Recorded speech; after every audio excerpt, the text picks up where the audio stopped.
Old techniques that would take us to the very heart of Eskrima. We're headed to a remote area near the town of Bujan. This once isolated town has a rich Eskrima history. Bujan was a hub of the resistance to the Japanese in World War II. Today, it's home to one of the greatest Escrimadors on the planet.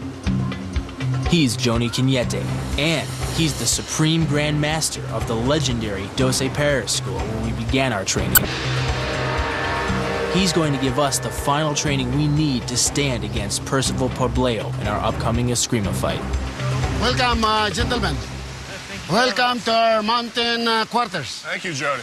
It's a beautiful place here. Yeah, beautiful place. Peace and quiet. Quicker, faster training here.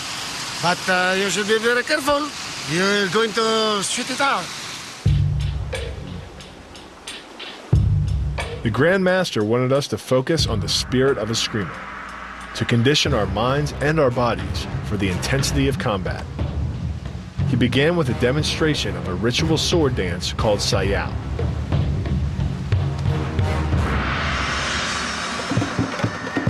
For many centuries, Sayao was performed at night, with Escrimadors covered in a brilliant red mud pack. They would twirl their swords in a circular motion, symbolic of the orbit of the planets around the sun. As drummers pounded out ancestral rhythms, the Sayao would grow more and more intense. Sayao may have been a dance, but the master explained that the techniques have a practical application. Because with twirling movements, you can hit as many opponents as possible.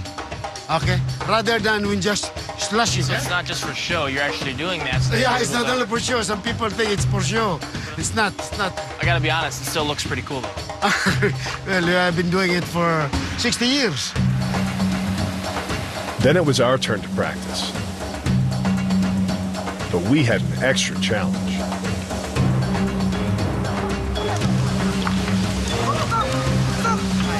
So what is this that we're doing here?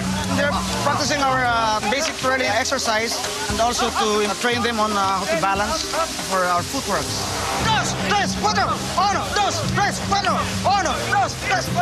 Being in the middle of freaking 100-degree weather, sweating, disgusting, flies and bugs, mosquitoes everywhere. This is really tough. The sticks challenged our coordination, and the raft challenged our balance.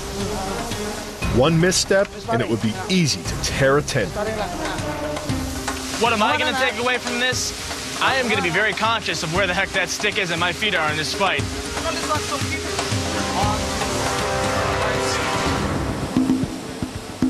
In this isolated environment, we could feel ourselves becoming immersed in the Eskrima. It was painful, because after working on our balance, the Grand Master pitted Jason and I against each other for the first time.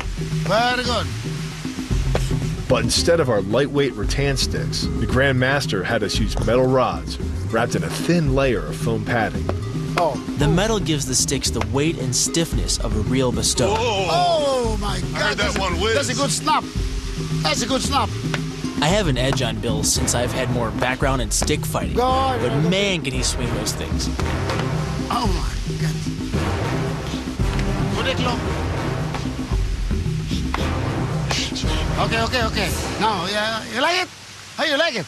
It's great. Now you feel how to get it.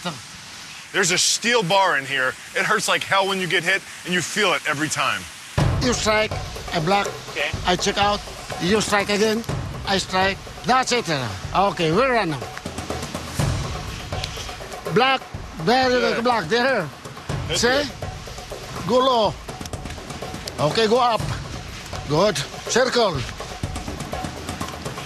Then I check out there. You block. There, check out. Block. Okay, there. I'm trying to throw some crazy blocks. Good. Okay, very good. Thank you. Okay.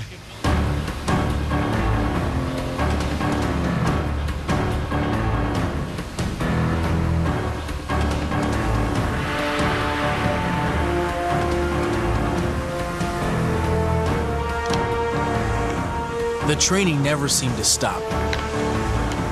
the Grand Master forced us to use the natural environment to condition ourselves. We fought in water to build our strength and coordination. We beat trees to work on the power of our blows. And we fought each other to work on our technique. Fighting in the water, hitting trees, mountain training is really difficult. I thought the gym was tough. This was worse. It was working, though. We could feel our skills improving. We were far from mastering Eskrima, but we were close to ready for our fight.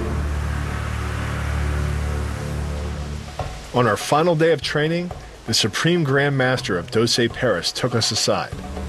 He told us to always remember that Eskrima isn't just a sport. It's a warrior art that links us to legendary fighters like those who used Eskrima in a guerrilla war against Japanese invaders in World War II. After the retreat of General MacArthur's forces in the Philippines in 1942, the Filipinos were left to fend for themselves. But a small group in Cebu, including a Dosai Paris founder, Teodoro Saavedra, wouldn't surrender.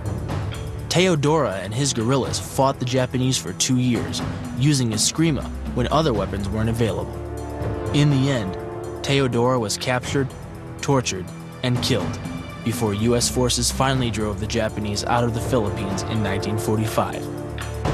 But his memory is still honored by the Escrimadores of Dosai Paris. Gentlemen, I'm going to give you the sticks.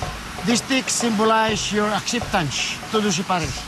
You now have the responsibility and obligation to defend the honor, the good name, and history of Dosai Paris.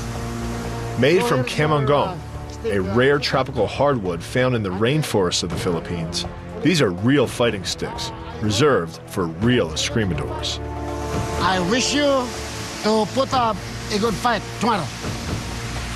This has been an absolute honor for me to be able to train with the Dosai Paris group and Master Cañete. It's kind of the equivalent of meeting the Beatles if you're into rock. But the love fest was over. Tomorrow, one of us is going to face off against one of the greatest fighters in the Dosai Paris system.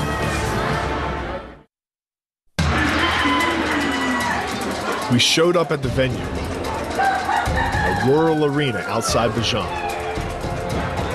Venues like this are common in the Philippines. Even though they aren't professional fights, Eskrima matches are popular entertainment and can draw a big crowd to a rustic arena like this. But there's rustic, and then there's rustic. Turns out, this arena has seen some of the wildest fights in the world, both human and animal. It wasn't just an Eskrima fighting pit. It was a cockfighting pit. When we arrived, the Supreme Grand Master was waiting for us, and our opponent, Percival Pobleo, was already warming up. It looks pretty good. But it was hard to tell what was scarier: Percival's wicked skills or the crowd that was here to cheer him on. Now I know what the gladiators felt like in Rome.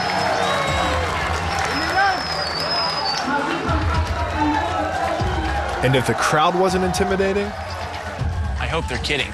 our makeshift dressing room certainly was. This is our locker room? Yeah. Yeah? There's a pig 20 feet that way. There's some random goats out here. It's hot and it smells, and I stepped in chicken poop. Despite all the distractions, it was time to decide which one of us would take on Percival. So I think our best chance of winning, if we have a chance against a four-time world champ, is you. Where I do think you'd be stronger, I just don't think it's going to make for